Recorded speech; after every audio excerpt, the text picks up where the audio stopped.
দর্শক, এই মুহূর্তে আমরা যেতে চাই বিমান বাহিনীর প্রধান কথা বলছেন, আমরা সরাসরি সেখানে যুক্ত হচ্ছি।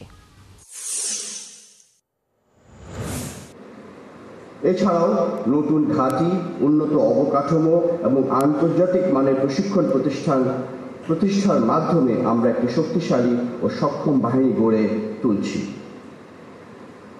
তাছাড়াও স্বনির্ভরতা অর্জনের পথ চলায় বাংলাদেশ বিমান বাহিনী অটল প্রতিশ্রুতিবদ্ধ।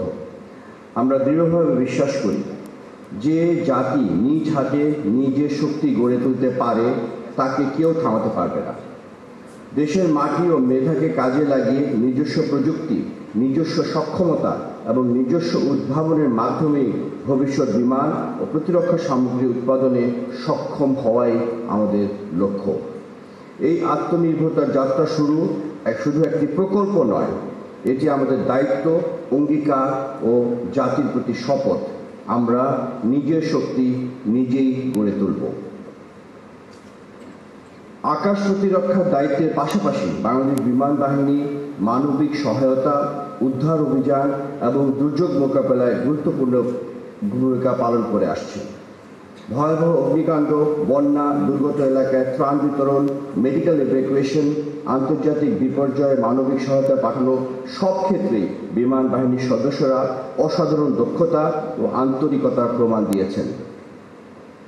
দেশে বিদেশের সংকটে আটকে পড়া নাগরিকদের উদ্ধার এবং জাতিসংঘ শান্তিরক্ষী মিশনে সফল অংশগ্রহণে আমাদের দেশের আন্তর্জাতিক মর্যাদা অনেক বৃদ্ধি পেয়েছে। আমি আপনাদের আশ্বস্ত করছি, বাংলাদেশ বিমান বাহিনী যে কোনো জাতীয় কিংবা বৈশ্বিক চ্যালেঞ্জ মোকাবেলায় সর্বদা প্রস্তুত থাকবে। সম্মানিত মুক্তিযোদ্ধাবৃন্দ, আমাদের বা আপনাদের উপস্থিতি আমাদের জন্য গৌরব, অনুপ্রেরণা এবং আশীর্বাদ। আপনারাই আমাদের স্বাধীনতার ভিত্তি, আমাদের শক্তি এবং আমাদের গর্ব।